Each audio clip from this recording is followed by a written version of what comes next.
quanto tempo. E a coisa mais, a gente chamou a polícia, tá? E a coisa mais estranha é que a chefia da biblioteca desconhecia, desconhecia o fato. Até hoje foi chamada a polícia, foi feita a perícia, etc, etc, etc. Até hoje é um caso não resolvido. Eu me dei ao trabalho, o seu designer me deu o trabalho de multiplicar o número de livros pela medida da lombada média, para chegar a quantos metros, não é coisa de coisa, mas assim, quantos metros de uma estante que sumiu. Por que não foi facilmente percebido? Identificado? Hã? Por que não foi identificado logo o roubo? Porque havia uma inteligência da subtração desses livros de uma maneira não contínua. Quer dizer, se você tira, né, 6 metros de uma prateleira, é uma coisa, mas se você tira 20 centímetros aqui, 20 centímetros lá, Mas na essa não tem nada de burro, pelo contrário. não! Pelo contrário. Ué, Extremamente vaidoso. E quem nos furtou aí? Mas o problema não é só ele. Eu acho que o problema não é só ele. Foram parar nossos livros? Não, o problema realmente. Exato. Pela última coisa que você falou, nossos livros foram comercializados, havia um selo receptador dos nossos livros. Aquela senhora que dá a entrevista ali, do leilão, né? É porque na Mário de Andrade se furtou a primeira edição do Guarani. E foi o Laércio o que teria furtado, foi um leilão na casa de leilão, foi um economista famoso que comprou, e aí, quando isso foi descoberto muito rapidamente, e eles não queriam abrir a lista das pessoas que compraram. O diretor da biblioteca Mário de Andrade na época falou: mas vocês estão preocupados com privacidade, a gente está preocupado com o patrimônio público. E depois, quando comprou, a pessoa que comprou também ficou assim: mas tem que devolver? Como é que é isso? E era um patrimônio público. Eu acho que o Laércio, eu me dediquei muito a pensar nessas coisas, infelizmente, mas assim, o Laércio, e isso é a coisa que dói mais, ele não age sozinho dentro das instituições. Alguém tem que mapear para ele aonde as coisas que ele quer estão. E isso é que é uma coisa muito mais difícil de você digerir, né? O furto aqui foi encontrado muito rapidamente, mas a Polícia Federal não tinha ainda... O doutor Saraiva não estava lá, infelizmente, não tinha uma expertise ainda mas assim, do jeito que a coisa aconteceu e como foi descoberto, era uma coisa que chamava muito atenção. Provavelmente, se tivessem apertado mais as pessoas, isso teria vindo. Como aqui, como em várias outras instituições. Vários leilões eu estourei trazendo acervo com carimbo de determinadas instituições que se recusavam a vir buscar. Não, meu acervo está todo controlado há anos, nada saiu. Porque se você tira um livro, se o seu acervo saiu, ele tem que explicar como é que ele não notou isso. É humano, mas aí tem que baixar a bola e dizer: é humano. É impossível a gente controlar tudo. É impossível que a gente tenha controlado. Então, saiu e vamos tentar entender como é que isso saiu. Pior é se você nega que aquilo aconteceu. Isso é péssimo. A primeira coisa que a Polícia Federal fala é isso. Quanto mais rápido você denunciar, mais rápido você tem a possibilidade de trazer de volta, de conseguir identificar onde ele está, qual o caminho que ele seguiu de retorno. Quanto mais rápido, melhor. Agora, realmente, tem pessoas, tem diretores que não querem falar por medo, por não querer mostrar a fragilidade da situação dele enquanto diretor. Os coordenadores também ficam com medo. E o que falta, eu acho que é ver que não é por aí, né? Eu costumo dizer, quando eu dou as oficinas, a primeira coisa que eu falo é que a segurança não passa só por um controle de câmeras. Então, você dizer que não tem dinheiro para implantar um sistema de segurança, você pode implantar com sua equipe. O treinamento de equipe é fundamental. Tá? Você trabalhar ética profissional, você trabalhar todo um sistema de pertencimento daquela equipe em relação à instituição que ela está, e isso vai desde do faxineiro, mesmo sendo terceirizado, até a direção. Mas também, falando uma coisa assim, mas hoje em dia o que a gente vive nas instituições hoje em dia não, já há algum tempo, é uma rotatividade muito grande Mas de mesmo pessoas. assim. Mas assim, a rotatividade, isso significa que a cada nova entrada Sim.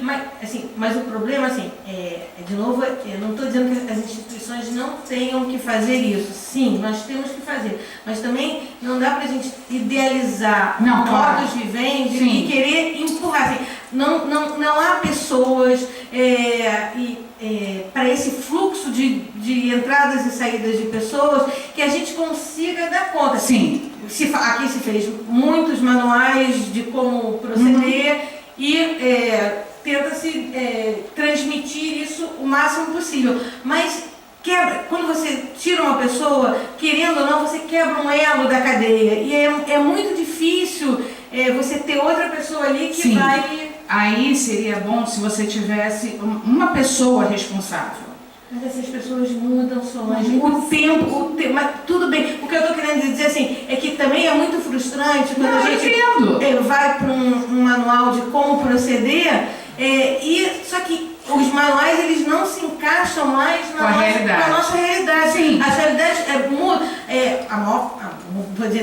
a presidente do IFAM disse na festa de 80 anos no Teatro Municipal que 3/4 do IFAM pode se aposentar a partir de janeiro de 2019, né? Então assim, e como lá a biblioteca, o Arquivo Nacional colocou isso no Jornal da Ação, acho que desse mês, e como lá em várias outras instituições. O Museu de Astronomia. Aí, se você arranca essas pessoas de uma hora para outra, ou elas se dão o direito de se arrancarem dali, até você conseguir, porque as instituições que a gente trabalha, elas têm uma memória. Se você não bota uma pessoa que vai chegar convivendo com aquela que está saindo, para aquela memória se manter. Então, por isso, assim, eu conheço o que a gente fez, várias instituições fizeram, assim, quando eu cheguei aqui, a gente fez um livro com os diretores, então, tipo assim, eu quero entender como é que a gente foi parar aqui, entendeu? Como é que esse prédio foi construído, de onde é que vem esse dinheiro.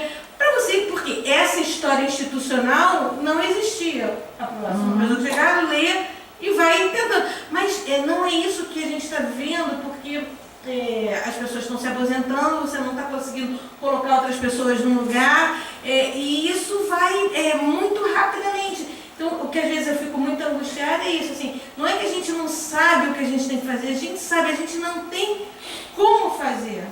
Fala aí, chega que eu já falei demais. Voltando ao que você disse sobre se incomoda, não precisa do microfone não, É para gravar, fala seu nome, endereço, telefone. Agora eu não quero falar mais. Não, brincadeira. Meu nome é Sheila, eu sou líder da equipe do Executivo do Arquivo Nacional do Documentos Escritos. Eu fui na sessão que teve lá em Niterói, no Reserva Cultural, com o diretor do filme, com o Carlos. Eu tive com ele lá. A gente estava na sessão, você falou, né, que te incomoda o riso das pessoas. Então, esse é o problema. O problema foi exatamente o que a Solange falou. É a falta de informação sobre essa problemática que a gente tem, que só, mais ou menos, quem trabalha em instituição sabe.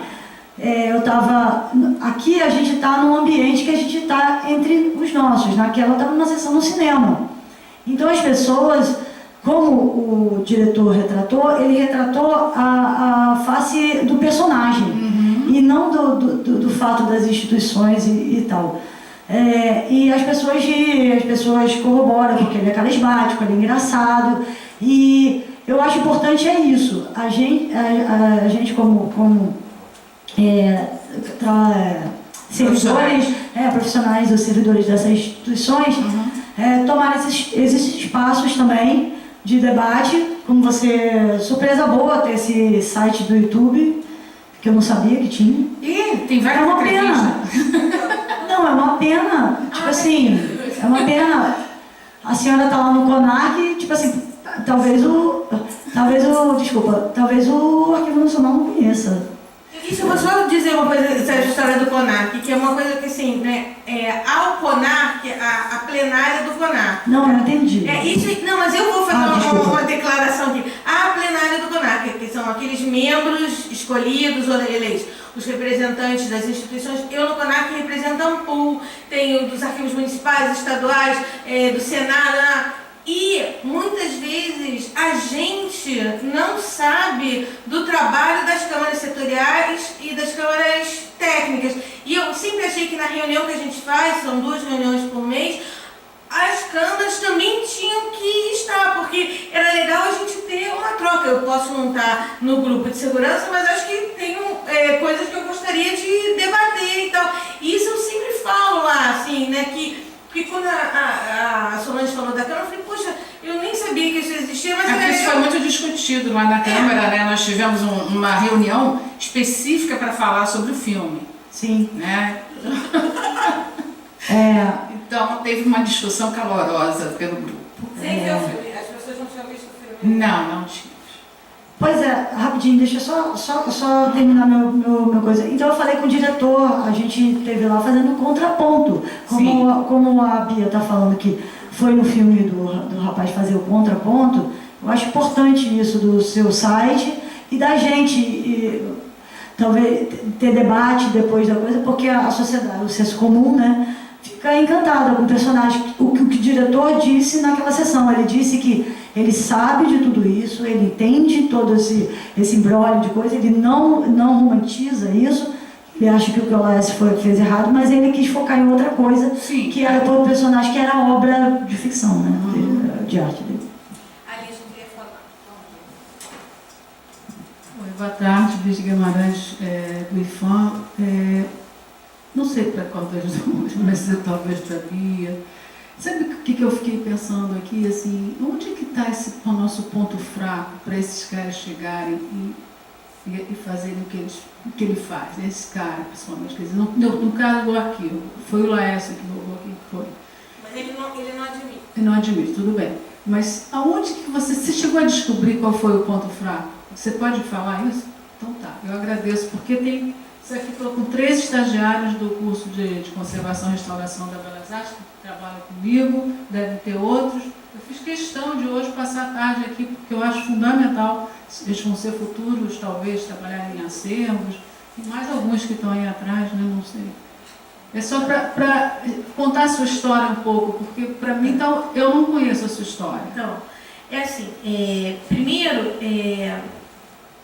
quando eu cheguei aqui, e eu acho às vezes muito curioso que as pessoas falam,